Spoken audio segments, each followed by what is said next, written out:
สบายดีพ่อแม่พี่น้อง FC ทางแพงสมองสบอนสุขุสุคน ตอนนี้เขาก็มาหอดโรงเรียนเลยพี่น้องหอดโรงเรียนเป็นทีเรียบร้อยเลย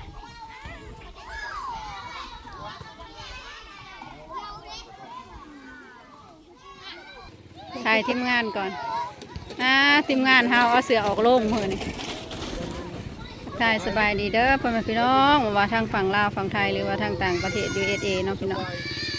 ตอนนี้เขาก็มาเหาะโรงเรียนเป็นทีเรียบร้อยบรรยากาศรวมๆเนาะพี่น้องดีใจแห้งเด็กหน่อยกัน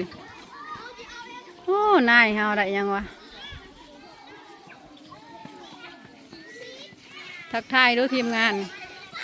สวัสดีพี่น้อง ทีมงานสีแดงลงพื้นที่เด้อบ้านสวัสดี ซุ้มเจ้าสิพากันไปประกวดนางงามบ่เบอร์ 1 เบอร์ 2 เบอร์ 3มีตอนนี้มีอยู่4น้องนางตอนนี้ออกไปยืนประกฏตัวกลางลักแดนทงศาสตร์มีแต่เบอร์ใหญ่ๆได้ยังคะกะแลกเที่ยวตามลำดับแม่เบอร์นี่คำหนึ่งว่าใจเฮาคนลืมซะคนตุกแบบนี้นะ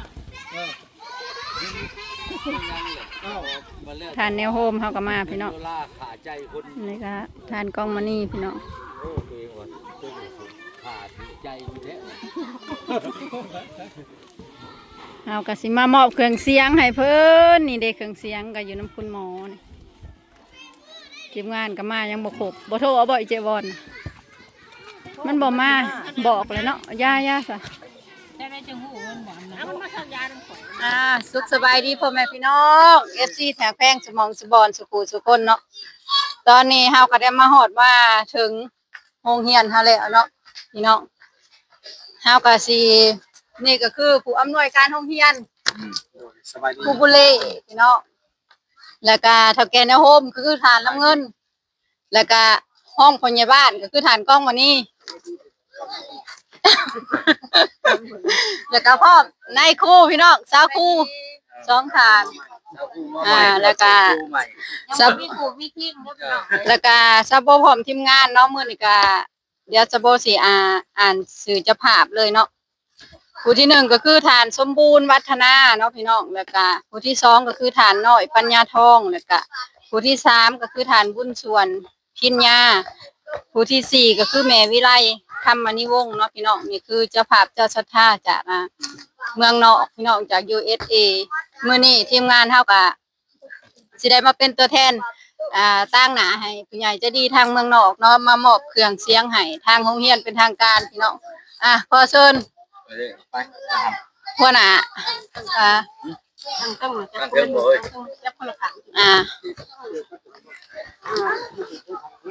ไปอยู่ทางการงานมุกจับนำกันลุงบ่าวกล้องฐานกล้องลูกจับนำกันลูกจับจนบ่จังจับเป็นคนไปอยู่ป่ะ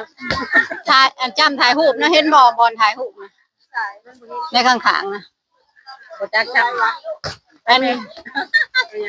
ได้วะถ่ายรูปตัวหลุมจะเป็นบอลถ่ายรูปยกขึ้นอีกยับไปอีกน้อยหนึ่งตัวนี้คือจำถ่ายรูป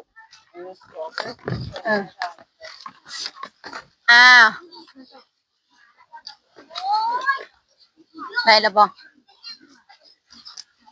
ได้แล้วโอเคก็ถือว่ามอบแล้วตบมือไว้ใส่ฟ้อนให้ผู้ใหญ่ใจดีเพิ่นนี่ขอขอบใจเพิ่นนี่เนาะขอบใจเนาะทางผู้ใหญ่ใจดีทางเมืองนอกเนาะที่มาช่วยเหลือโรงเรียนเฮาเนาะโดยขอบใจหลายๆให้อยู่ดีมีแฮงตัวได้ยังหมู่มีแล้วว่าให้ร่ำรวยกว่าเก่าโดยให้ร่ำรวยกว่าเก่าอยากให้เพิ่นช่วยเหลือโดยตู้ใส่ปึ๊บบ่ว่าหยังก็ว่าไว้ทางโรงเรียนเครื่องเสียงก็มีมูลค่าอยู่ 2,000 กว่าบาทเนาะพี่น้องขอบคุณผู้ใหญ่ใจดีเพิ่นหลายๆให้เพิ่นอยู่ดีมีแฮงบุญคำน้ำสู้เด้อก็เดียวรับเบิ่งรับชมว่าน้องนักเรียนสิพรศิลปะให้เบิ่งเนาะพี่น้อง แม่ครูเพิ่นมีการ แสดงศิลปะเนาะ เว้าดู เอาว่าอย่างนี้จะบอกคือว่ามีการต้อนรับของนางเฮียนของครูเพิ่นเนาะเพิ่นคืออะไรคือชอบให้นางเฮียนมีการแสดงเนาะเพื่อต้อนรับในการมอบมันเครื่องเสียงเนาะให้พวกเฮาชมนํกันเนาะ ได้บ่ เป็นคนกัน เอา คุณหมอมาแก้บาดนี่มาแก้เครื่องเสียง แล้วเราเปิดแล้ว เนาะบ่ต้องหยุดถ่ายเลยจมลงมาหลุม เอาลงดุมเลยนัดได้ไงวะนี่เดี๋ยวจะยังถ่ายก่อนจะถ่ายก่อน ยังบ่ได้ภาพ ถ่ายแล้วเราเรียกบ่ ทางเฮียนเฮาก็ถ่ายไว้นะ ข่าวเบิดอยู่บ่ยับเข้ามาบางลุงเทียนเลย บ่ จ้ะ วาง โอ้ยนี่เทียบไปเทียบ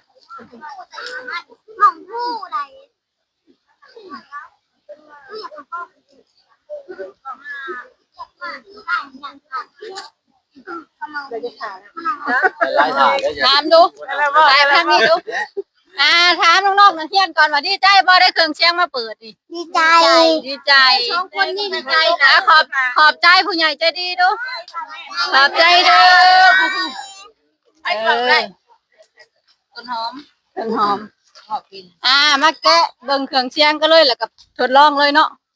เอาเพลงก็บ่มีลิขสิทธิ์เด้อ ของนี้ เอาเพลงยังเห็นบ่มีลิขสิทธิ์เพลงลาวเด็กผิดเป็นบางเพลง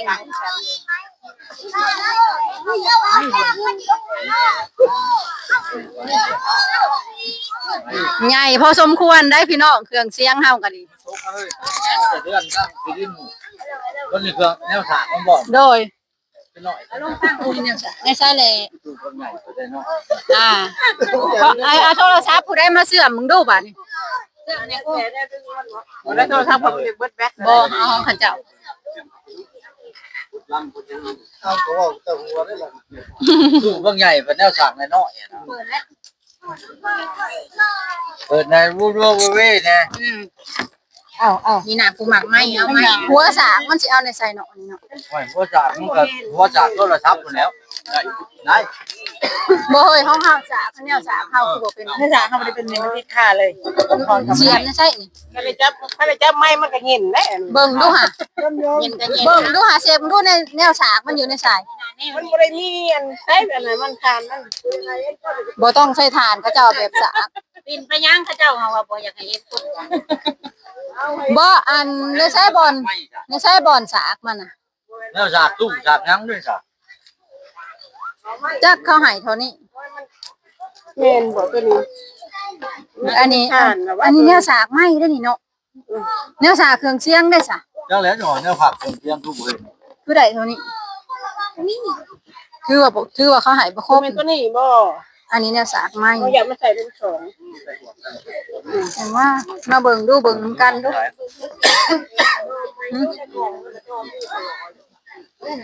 เอาตัวน้อยนะเฮ้ยเสียน้ำกันน้ำกันกับไม้ อันแนวสากนี่อันนี้คือไม้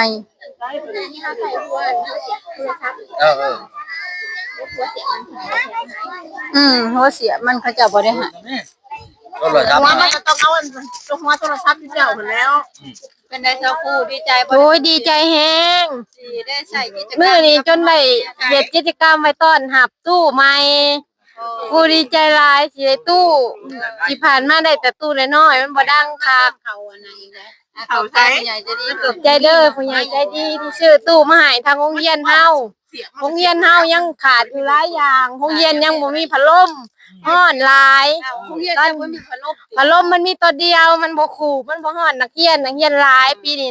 นักเรียนมาโฮมกันอยู่น้ำโมงแน่มันเลยหน่อย นักเรียนจะ พัดลม นักเรียนเฮามีป .1 มีอยู่18 คน ป .2 เด้ ป รวมทั้งหมดเอารวมทั้งหมดลดเท่าไหร่ .2 107 คน อ๋อนักเรียนทั้งหมด107 ปีนี้นักเรียนหลายกว่าทุกๆปี แล้วพัดลมนี่จะอยากได้อีกจักโต 5 โต จะได้อีก5โต แม่น เอาแบบติดผ้าบ่ คันติดผ้านี่สิเย็นกว่าแบบแขน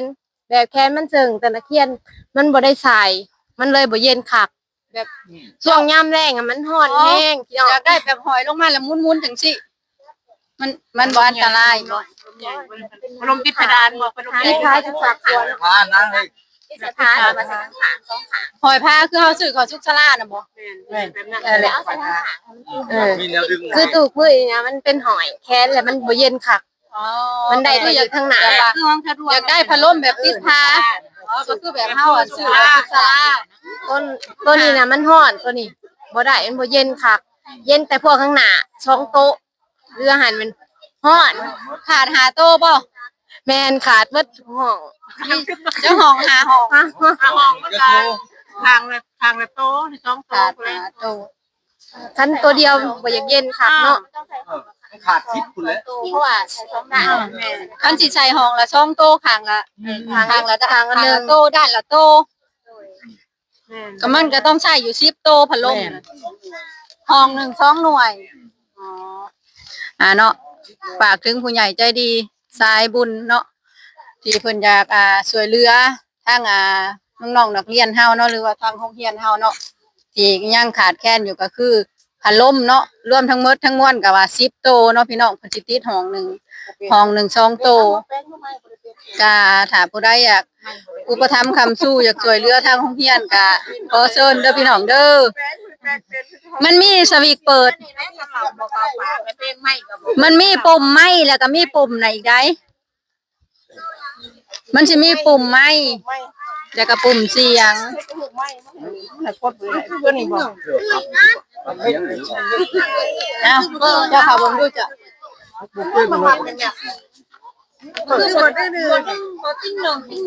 เจ้าเสื่อมและ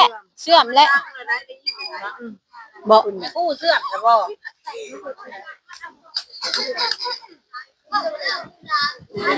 แล้วก็ขอบคุณน้ำฐานแนวโฮมเฮาคือฐานลำเงินเนาะเพิ่นที่เพิ่นเป็นผู้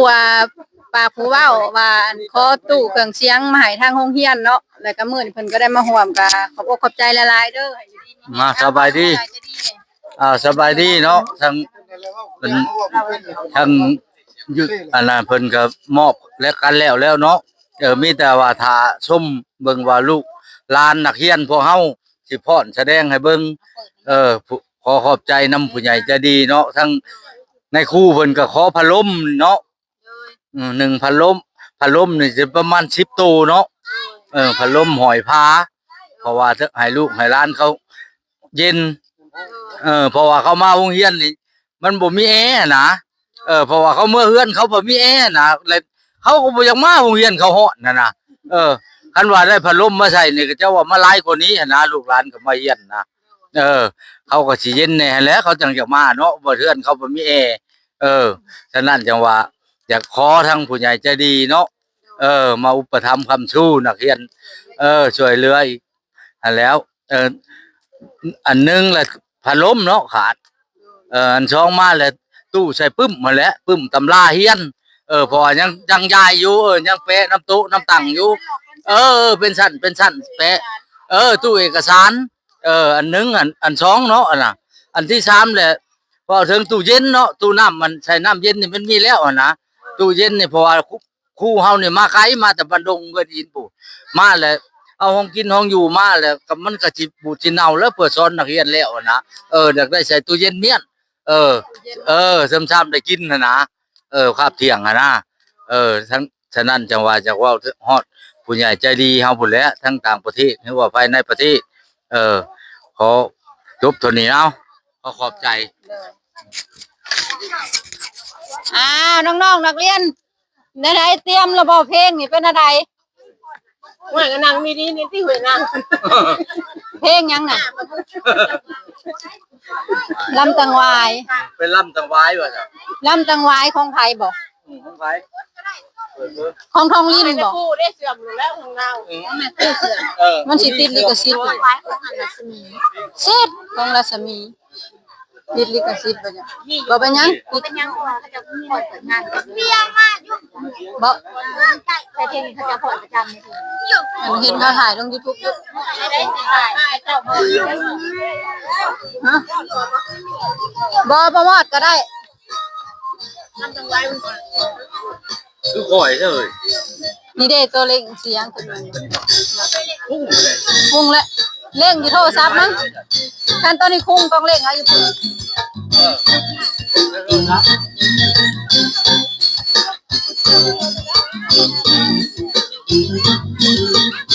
ฮัลโหล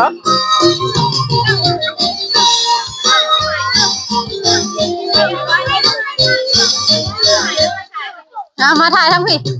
นี่มาทางหลัง หยุดเพลงไว้ก่อน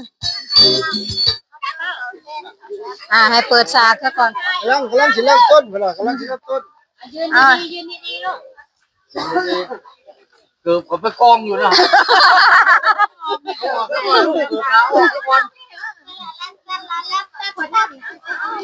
กว่าน้ำนะเขาออกมาพี่นะคือบ่อีตาลูกโอ้ได้บ่จ้ะ พอนเป็นเท่านี้บ่อ๋อต้นหอมเนี่ยบ่เป็นบ่ใช้ต้นหอมเอา ลูกก็ตายลูกก็ตาย ยงก็บ่เป็นบ่ยงน่ะ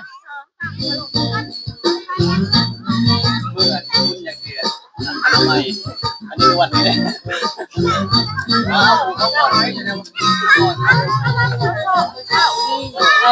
น้ำมันแข็ง เออ จับจุดได้ เออ เอาพวกเลยว่า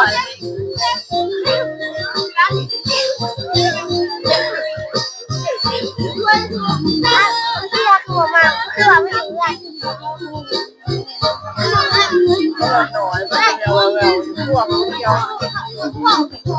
ฮะ มันน้อยคน ก็เป็นหยังกะน้องๆนักเรียนที่เป็นพ่อนก็ได้ประมาณนี้พี่น้องเพิ่นก็บ่ทันได้อ่านสอบจักเทื่อเพิ่นก็เลยจัดให้เบิ่งพ่อหอมปากหอมคอขอบคุณผู้ใหญ่ใจดีที่อันช่วยเหลือเพิ่นเนาะ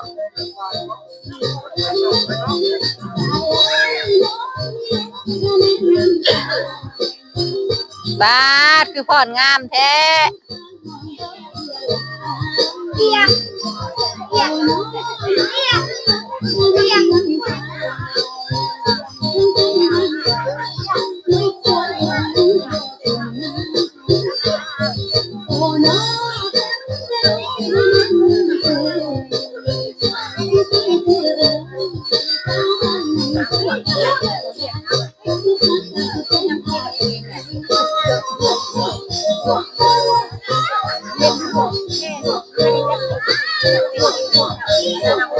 เป็นคนแก่ก็เนี่ย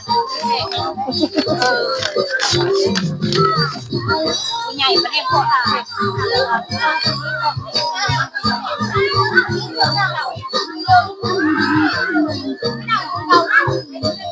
เทื่อหนาเนี่ยเอาแบบพ่อนเกี่ยวกันกับผู้ชาย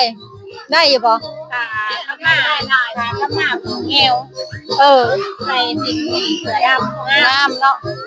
อันนี้คือแบบว่าเชิบ นี่ว้าวมันก็ดีกว่าโลกแล้วก็มาพวกแก้วแล้วก็ใส่เสือดำนี่ว่านี่ก่อนนะ ถ่ายเอาบรรยากาศอ้อมๆนะ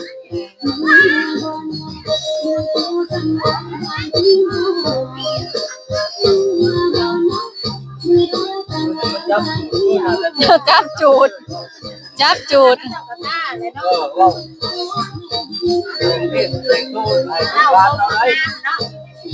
เมื่อบุญพ่อป่านี่บ่ ใช่น้ำก่อนเกี่ยวกันนะ อันนี้ก่อนก็จะก่อนนักเรียนได้สมุดผู้ใหญ่ใจดีกับพี่มาขับแบกมาท่าเพราะในเขา พอได้ค่ะกระแป้งบ่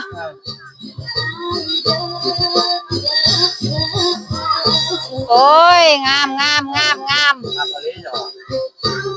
ามาเป็น เป็นอย่างนี้แล้วผู้ท่านไม่มีตู้เว้ยพอดจะโทรศัพท์ ได้ตู้ละไม้ก็2อันผู้แต่ว่าเอาไปสากไว้ก่อนเด้อบ่ทันได้สาก ถามไอ้เบอร์ถามก่อน อีหยังก็บ่ทันได้สากทุกอย่าง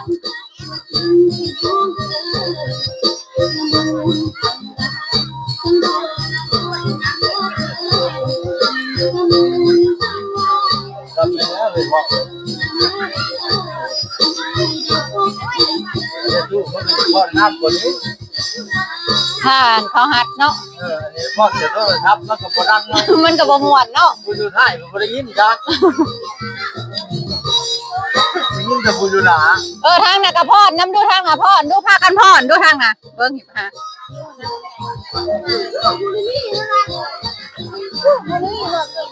พอดดูพอดเป็นอยู่บ่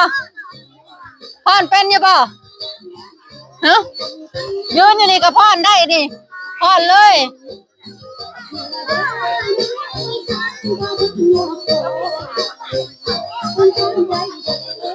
บัวสวรรค์พอดเป็นบ่ลูก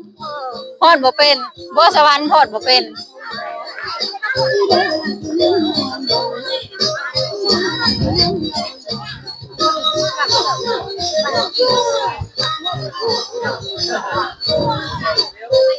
เมื่อยมือบ่มากกำลังกินเขาบ่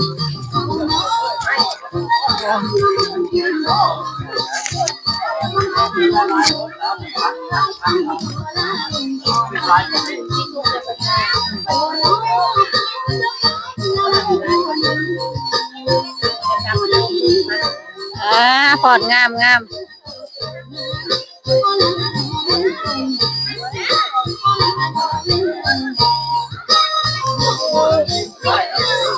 ก็แม่นเอาผู้นั้นมาอยู่ก็ได้วันนี้อยากสูงลูกสาวพี่ชุกนะยังอยากสูงกว่าอยู่คนน่ะจบแล้วขอบอกขอบใจ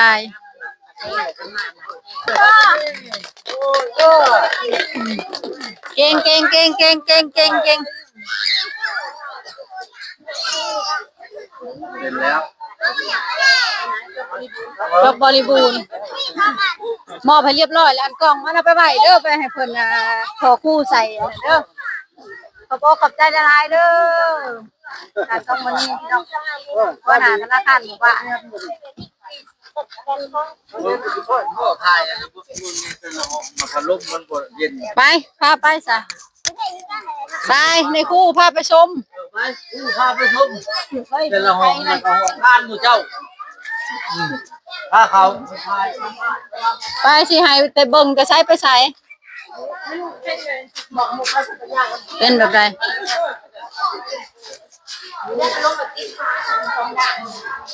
แบบนี้ไม่ได้ มีตัวเดียว ถ้ามีน่ะบ่ได้เย็นกัน เอาคือว่ามีละห้องละโต๊ะประเดี๋ยวนี้นะเอาคันซั่นเฮาก็ซื้อตึงแค่หาโต๊ะก็อันนี้ใหญ่ลงบ่ติดพาบ่ได้บ่อ๋อแนวนั้นเนาะ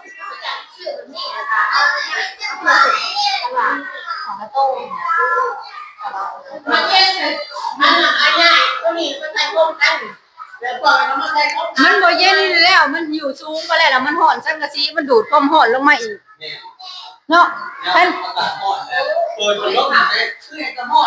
คันได้ติดท้ายอยู่รุมนี่สิเย็นกว่าอยู่หั่น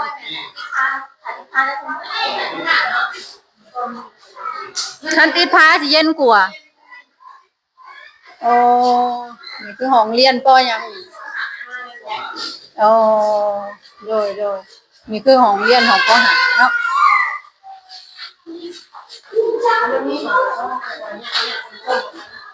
ของคนก็เลยทำแบบนี้เอาของนั้นมาใช้เพราะมันมีอยู่ในการถึงเอาตัวช่างอันเอาไว้วันนี้เราใส่ของก็นั่นวันนี้เอาเรื่องนั้นมีแกนแกนขาไม่ได้ของละโซ่มันอยู่ข้างในนี่เครื่องตัวแขนเนาะเอาถูกกับตัวแขนแขนแค่นี้แขนแค่นั้นนะเนาะก็ใส่ของวันนั้นวันหนึ่งก็ชอบพูดกันนะแต่แคนอยู่เทิงนี่ได้ก็ฮ้อน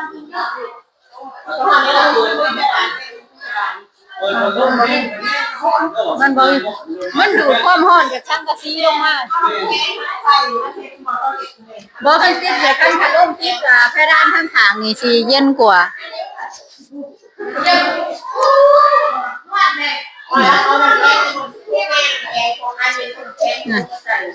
คันได้พัดลมติดข้างนี่เนาะคือว่าสิเย็นกว่าเนาะ มันห่อนแล้วมันอยู่สูงโหอยู่คือผูกกันแม่นกันดิ มันก็ห่อนช่วง โทษอันนี้ขออนุญาตเนาะอันนี้คือห้องยังอันนี้นี่คือปสองบ่โอ้ บอลไปปุ๊บขึ้นนี่แหละตัวมันอย่างกระตู้ อ๋อมันบ่มีบ่อนไว้ ปงไป นี่คือบ่อนเก็บ จะตัวคืนมากินบอกว่าเวลาปิดโอมอย่างนั้น โดยนี่คือบ่อนเก็บอันปึ๊บบ่นี่น่ะ ของหมอแต่ว่าของหมอการยังพูด อ๋อโดย ปึ๊บกำลังค้อนละเนียดปึ๊บค้อนละเนียดละเนียดมันกลุ่มละเนียดละเนียดยืมละเนียดใส่กำลังแล้ว อืม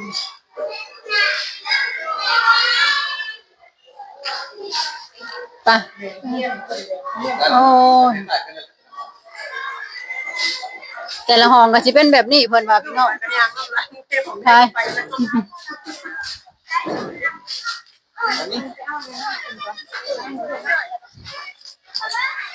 ไปแล้วกูห่วงตัวนี้ ทางนี้มีจักห้องบ่ 3 ทางนี้มี3 จะเป็นป.3 อ๋อ ห้องนักเรียนรายของหนู ป3นะอ๋อ ขอเรียนก่อนแล้วถึงมาขับการเนาะ โดยไปป1น่ะอยู่ทางพี่บ่อ๋อป1ใหญ่ว่าพี่ห้องยังจะทางผม สอง หรือก็1หรือก็4 อ๋อป4อยู่นี่ เรียนกันคือครับนะสำหรับ เป็นอะไร ว่าแต่เก่าเลยเห็นไหมนะ อันนี้ป4อ๋อ ยังเรียนแล้วมันมากหรือว่า นี่ก็มีพัดลมตัวหนึ่งนี่หมดค่ะหอนแห้งบ่ ยำช่วงนี้มันก็อยู่ได้อยู่ยำมันฮ้อน มันฮ้อนมันเอาจังกะซีแล้วก็มาใส่พัดลมมาอย่างก็ฮ้อนมันดูดลงมาฮ้อนแห้ง ฮ้อนจนเข้าไปอยากเอา หลังคามันก็ต่ำเนาะหลังคามันต่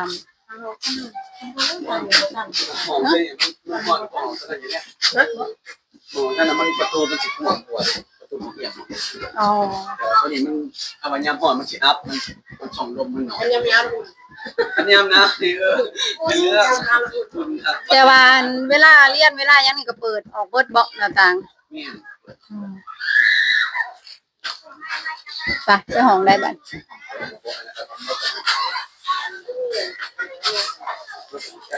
อันตู้อันนี้ห้องปหนึ่งบ่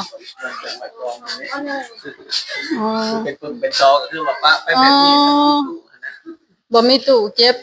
ปึ้มเก็บซอพี่น้องกองกันหยะไว้ในนี่โอ้ยแนวนี้มันก็อยากเก่าอยากมองแล้วเนาะเอาไว้นี่มันต้องมีตู้เก็บ มันจังสิระเบียบเรียบร้อยกว่านี้เนาะเพราะว่าตู้บ่มีพี่น้องตามนี้พี่น้องเอ้ยตามที่เราเห็นนำกันอันนั้นคืออันในครูผับหรือน้องๆนักเรียนผับอะนะ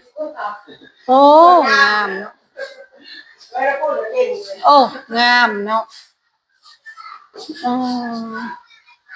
อยู่ในห้องนี่ก็สิมืดแล้วจังหน่อยพี่น้องงามโอ้ในครูเก่งดีฝีมือของไผนี่ของเจ้าบ่หลายปีแล้ว ของคุณนี่พี่น้องเก่งดีนี่คือห้องเรียนป .4 เกียรติมันบ่หลายก็เลยได้สำนี้ถ้าว่าติดนั้น12โตมันได้6ปีแล้วมันก็ฮ้อน เก่งไปเบิ่งห้องถัดต่อไปบ่ยังเป็นอาสายังบ่ได้กินเงินเดือนบ่ 7 ปีแล้วได้ 7 ปีแล้วยังบ่ได้กินเงินเดือน แม่น อ๋อเอา โซคือเก่า ยังโสดคือเก่าสู้ในคู่กับในคู่ยังโสด อยากเป็นหมู่ใครหมู่บ่โสดบ่เนาะมันน่ะได้เนาะมันทันแล้วมาแต่แพทย์ผู้แพทย์บ่เอาก่อนให้แพทย์เอาก่อนคือมันสิเศร้าเฮาอ่ะ ไปโรงพยาบาลกับผมมัน มันจะหนักเลยเด้มันจะเก่านั่นนะคู่นั่นง่ายๆทุกแพทย์นั่นแพทย์โคตรร้ายจะพูดอะไรที่เก่านั่นพูดง่ายๆเก่าแต่ก็แพทย์มันฮักโคตรร้ายอันนี้เป็นคู่ตัวเองอย่างนี้เนาะ อ๋ออันนี้คือเป็นห้องทำงานของในคู่บ่เป็นสางไว้เก็บของ เป็นห้องเก็บเครื่องเก็บของ ของการเป็นของการเกลื่อนแม่นของ ห้อง การ กา เนี่ย รอ๋อนี่คือห้องการห้องการในครูพี่น้อง การเป็นคนเจ้ามีตัวแต่บ่มีมาตุ้ยในเอกสาร อืม จะไว้แต่ละหมอ เออโต๊ะไผโต๊ะมันอ๋อ แต่ละปีหลังจาก อันนี้โต๊ะเจ้าอันนั้นโต๊ะไผ คนนี้ นี่ของอันนี้ของผู้นี้ของหัวหน้าได้บัดนี้ของหัวหน้าอยู่นี่โอ้โดย เรื่องของการ ขั้นตู้อันเก็บตุ่นไม่ต้องใส่จักหน่วยแม่นกันแม่นนะ ข่าวใหญ่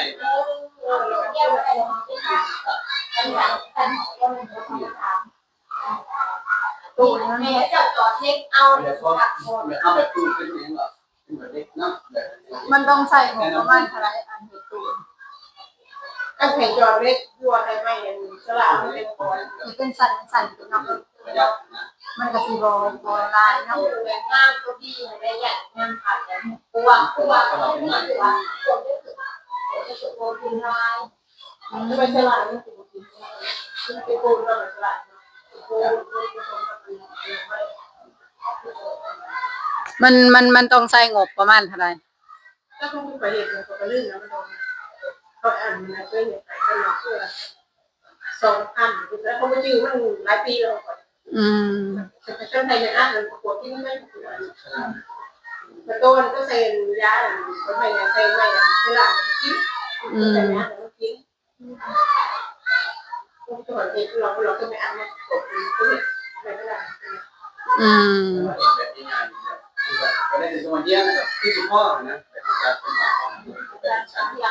ย้ำสิว่า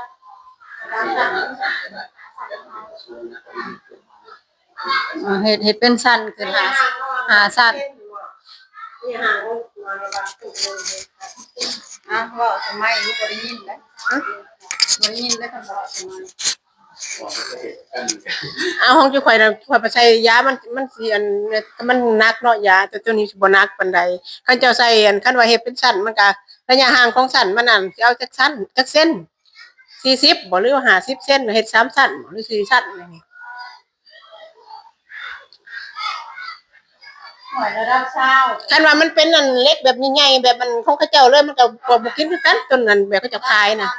แต่มันใส่โกโลโนตัวนั้นน่ะเอกสารตัวนั้นเขาใส่โกโลโนเอ้าตัวมันงามนะแต่จุเจ้ามันใส่ปุ่มมันจะเฮ็ดแบบนั้นเอ้ามันจะคือนะ คนแบบทำมันนะได้นะ มันจะจอดเล็กเอาเราได้ขนาดนั้นจอดเล็กเลยก็ใส่ไม้เชล่าเอา